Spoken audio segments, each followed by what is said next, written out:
I may not be the same person by the time you watch this, but what I've learned what saved me will remain. A year ago, my life crumbled. Not in a way that people noticed, not in a way that made headlines, but in the quiet, suffocating kind of destruction that leaves you trapped in your own mind. I couldn't function. I couldn't eat. I couldn't even go outside. Each day bled into the next as I wasted away, physically and mentally, running from a life that no longer felt like mine. In those months of isolation, I lost 20 pounds. I lost friends. I lost my sense of self. Anxiety, something I had never truly battled, wrapped itself around me like a second skin. My only goal was simple, yet felt impossible. I just wanted to feel normal again. 93 days ago, I decided to fight back, to take back my life one step at a time. This is the story of how I did it. If you're lost, if you're stuck, if you feel like there's no way out, maybe this can help you too. Let's begin. Step 1. Clean up your act. When life starts slipping, so does everything around you. My space mirrored my mental state: dirty clothes, a messy workspace, an environment that suffocated any possibility of change. The worse I felt, the less I took care of myself, and the more my environment reflected that neglect. It became an endless cycle, a downward spiral that felt impossible to break. One day, I looked in the mirror and saw someone who couldn't even maintain basic hygiene, let alone transform his life. Change wasn't going to happen overnight, so I started small. First, I cleaned my room. Then, my desk. I did my laundry. I took care of myself. I bought new clothes. And after months of being at rock bottom, I finally felt the first glimmer of possibility I could change. Step 2. Lessen screen time. My screen time averaged between 11 to 13 hours a day. It was a cycle of rewatching old movies, endlessly scrolling social media, and revisiting the same handful of websites. I didn't know how to improve my life, so I kept distracting myself from it. When I felt guilty, I'd sit at my desk, pretending to be productive, only to reach for my phone again and lose another hour. The turning point came when I realized I didn't have a single original thought in my day. Every waking moment was spent consuming content, podcasts, social media, articles, never sitting with my own thoughts. So, I made a drastic change. I got 2 phones, the crack phone full of distractions and the kale phone, strictly for essentials, messages, navigation, and productivity apps. The crack phone was only used during breaks, while the kale phone stayed with me throughout the day. With no distractions available, I naturally used my phone less. Instead of relying on willpower, I removed the temptation altogether. My screen time dropped to 1 to 2 hours a day. I got 2 phones, the crack phone full of distractions, and the step 3, try out healthy habits. Isolation had turned me into someone I didn't recognize. Social interactions triggered anxiety attacks, and I would spiral until I could be alone again. The discomfort was overwhelming, but I knew the only way forward was to try something new. So I experimented. Journaling for 3 days, gratitude practice for a week, therapy for 3 months, and no, this isn't a sponsored plug for BetterHelp, consistently hitting the gym for 6 months, meditation for 9 months. Never in a million years did I think I'd be the type of person to use therapy, but it became an integral part of my growth.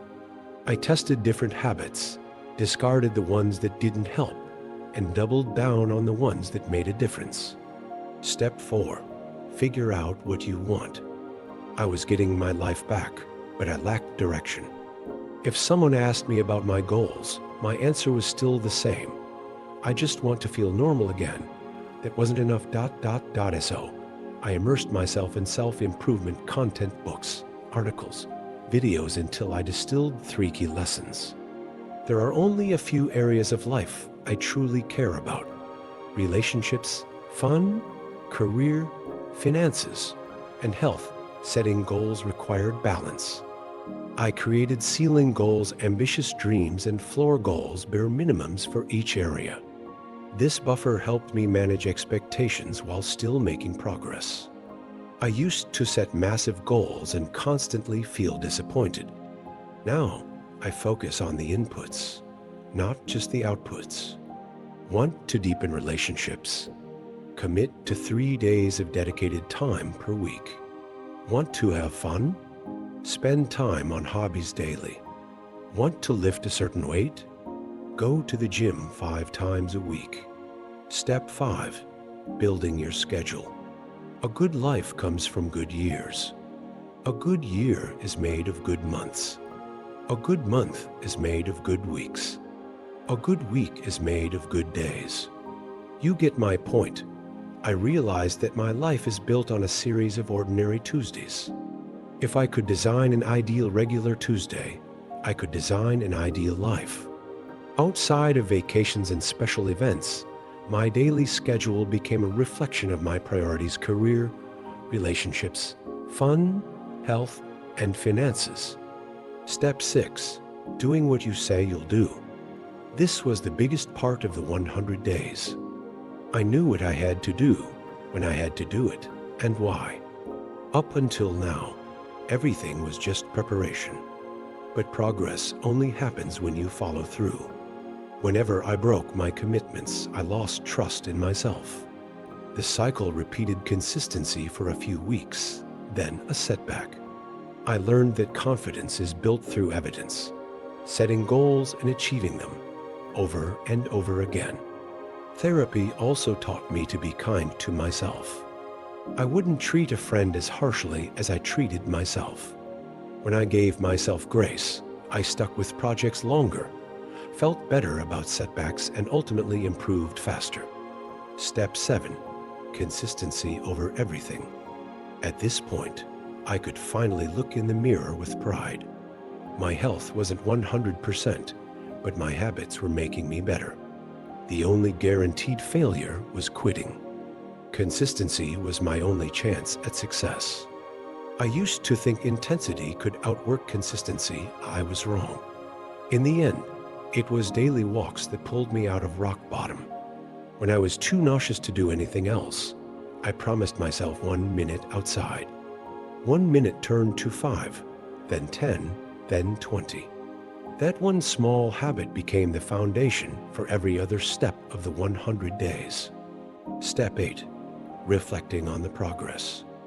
These were the hardest months of my life. I wouldn't wish my illness on my worst enemy, but I'd be lying if I said I didn't grow from it while I was bedridden. I came across a book called The Mathnawi of Maulana Jalaluddin Rumi. One of its words remained in my mind: do not look at the face of the body. It deteriorates and disappears. Look at the face of the soul. It is pleasant and lovely. I don't know where life will take me from here. I don't know if I'll still be the same person by the time you watch this. But what I've learned, what helped me claw my way out of rock bottom, will remain here, waiting for someone like you. If you're lost, if you feel like you have nowhere to go, I want you to know this: change is possible. No matter how deep the hole, no matter how heavy the weight, there is a way forward. Maybe it won't be easy. Maybe it won't be fast. But step by step, day by day, you can rebuild.